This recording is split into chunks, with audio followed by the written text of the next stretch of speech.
진명 어르신들 안녕하세요. 이만영 목사입니다. 먼저 새해 인사드립니다. 우리 어르신들 모두 새해 복 많이 받으시고 올해는 더 건강해지시는 그런 한 해 되시기를 이곳 상주에서나마 기원드리겠습니다. 코로나 확산으로 인해서 최근 2년간 이 명절답지 못하고 있는데요. 이제 치료제도 나오고 이 면역이 확산되면 곧 일상으로 되돌아갈 수 있지 않을까 이렇게 조심스럽게 예측을 해봅니다. 부디 하루속히 이 상황이 끝나기를 간절히 기도합니다.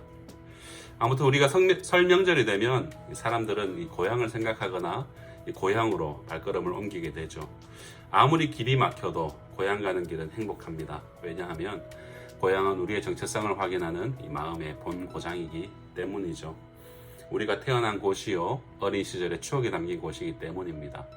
무엇보다 우리 어르신들과 같은 부모님이 계신 곳이기 때문에 더더욱 그렇지요. 우리 어르신들도 비록 연세는 드시지만 나이가 들면 들수록 생각나는 게 고향이 아닐까 생각을 해봅니다. 이 자녀들이 고향을 향할 때의 기준은 이 자신의 상태와 연관지어서 생각을 하죠. 성공하면은 이 고향 가는 길이 가볍고 또 초라하면은 가기 싫은 곳이 고향이기도 합니다. 하지만 우리 부모님들은 어떻습니까?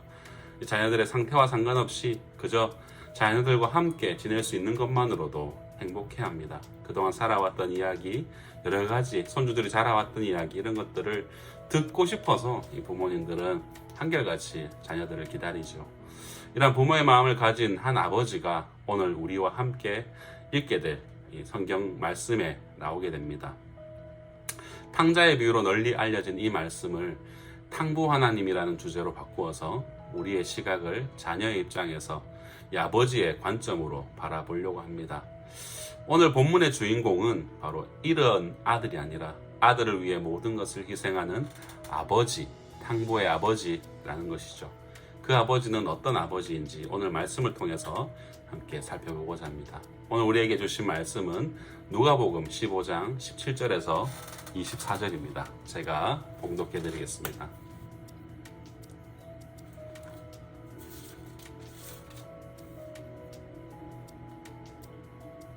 누가복음 15장 17절에서 24절. 이에 스스로 돌이켜 이르되 내 아버지에게는 양식이 풍족한 품꾼이 얼마나 많은가. 나는 여기서 줄여 죽는구나. 내가 일어나 아버지께 가서 이르기를 아버지, 내가 하늘과 아버지께 죄를 지었사오니 지금부터는 아버지의 아들이라 일컬음을 감당하지 못하겠나이다. 나를 품꾼의 하나로 보소서 하리라 하고 이에 일어나서 아버지께로 돌아가니라.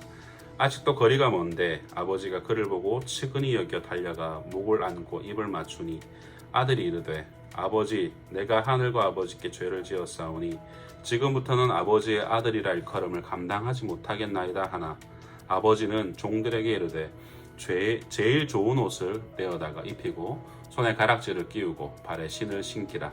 그리고 살찐 송아지를 끌어다가 잡으라. 우리가 먹고 즐기자. 이내 아들은 죽었다가 다시 살아났으며 내가 잃었다가 다시 얻었노라 하니 그들이 즐거워하더라. 아멘. 오늘 말씀을 통해서 우리에게 주시는 아버지는 어떤 아버지인가? 첫 번째로는 오랫동안 기다리시는 아버지입니다.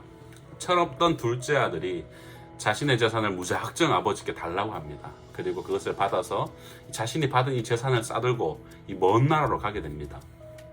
그곳에서 부모에게 연락도 없이 이 가산을 다 호랑방탕하게 낭비할 때도 아버지는 아무런 반응도 없이 오로지 인내하며 이 둘째 아들을 기다리기만 했습니다. 유명한 화가 렘브란트라는 화가가 있는데요. 이 화가가 돌아온 탕자의 이 비유를 그림으로 그릴 때 아버지가 얼마나 간절히 아들을 기다렸는지 그의 그림을 보게 되면 아버지의 눈이 짓물고 멀게 된 상태를 아주 세밀하게 묘사하고 있을 정도입니다. 이처럼 아버지는 둘째 아들을 아주 애타게 기다리셨습니다. 둘째 아들은 재산을 다 탕진하고 생존의 위협을 느낄 때 비로소 다시금 고향을 떠올리죠. 아버지가 계신 고향은 생명이 있고 평안이 있고 사랑이 있는 곳이었지. 탕자는 염치불구하고 아버지의 집으로 용기를 내어서 다시금 길을 재촉합니다. 여기까지 얼마나 많은 시간이 흘렀는지 성경은 구체적으로 언급하고 있진 않지만 아버지의 마음은 그 세월 동안 새카맣게 아마 타들어갔을 것입니다. 성경은 이 하나님 아버지의 사랑을 이렇게 정의합니다. 사랑은 오래 참고 온유하며 모든 것을 참으며 모든 것을 견디느니라. 그래서 이제 하나님은 육신의 부모를 하나님과 동일하게 공경하라라고 그렇게 명령하시죠. 성경은 부모 공경에 대해서 어떤 조건도 제시하지 않습니다. 부모님의 상태와 상관없이 존재 자체를 하나님처럼 공경하라고 말씀하시죠. 그러므로 우리는 우리를 한없이 기다리시는 하나님 아버지를 더욱 사랑해야 하는 것입니다. 두 번째로 우리 하나님 아버지는 어떤 분이신가? 모든 것을 내어주시는 아버지입니다. 이 탕자의 아들을 맞이하는 탕부 아버지의 태도는 우리가 생각하는 그 상상을 초월합니다. 먼저 아버지의 마음은 애간장이 탈 정도였죠.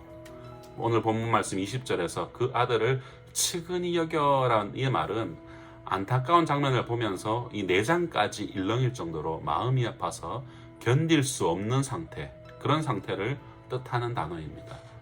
이 아들의 몰골을 보니 아버지의 억장이 무너져 내리는 것입니다. 아이고, 이 아들 내가 어떻게 키운 아들인데 하면서 눈물 짓지 않았을까요? 아버지는 안타까움과 함께 극률한 마음으로 이 거지 행세를 한 이 둘째 아들을 몇 번이고 입을 맞춥니다. 그리고 집안의 종들에게 이 왕들이나 제사장들이 입는 제일 좋은 옷을 입히게 하고 아버지의 재산을 상속받을 수 있다는 표징인 가락지도 끼우고, 그리고 집안의 주인임을 나타내는 이 신발까지도 신깁니다. 아들은 거지로 집으로 돌아왔지만 아버지는 이 아들을 왕으로 대접하죠. 아버지의 행동은 여기서 끝나지 않습니다. 너무나 기쁜 나머지 우리가 잔치를 벌이자 송아지까지 잡아서 온 동네 잔치를 엽니다. 우리가 먹고 즐기자라는 이 청유의 문장은 잃어버린 양의 비유, 잃은 드라크마의 비유에서 동일하게 등장하는데요. 바로 나와 함께 즐기자라는 것은 이러한 말을 하는 아버지는 아들의 상태보다 아들의 존재와 함께하는 것이 기쁘다라는 것을 우리에게 시사해 줍니다. 사랑하는 진명 어르신 여러분, 하나님 아버지의 사랑이 바로 이런 것입니다. 모든 것을 아낌없이 내어주시는 독생자 예수 그리스도까지 내어주신 하나님 아버지, 탕자 같은 우리의 그런 아버지가 되어주신 하나님을 더욱 깊이 사랑하시는, 더욱 깊이 묵상하시는 그런 설 명절이 되시기를 주님의 이름으로 축복합니다. 감사합니다.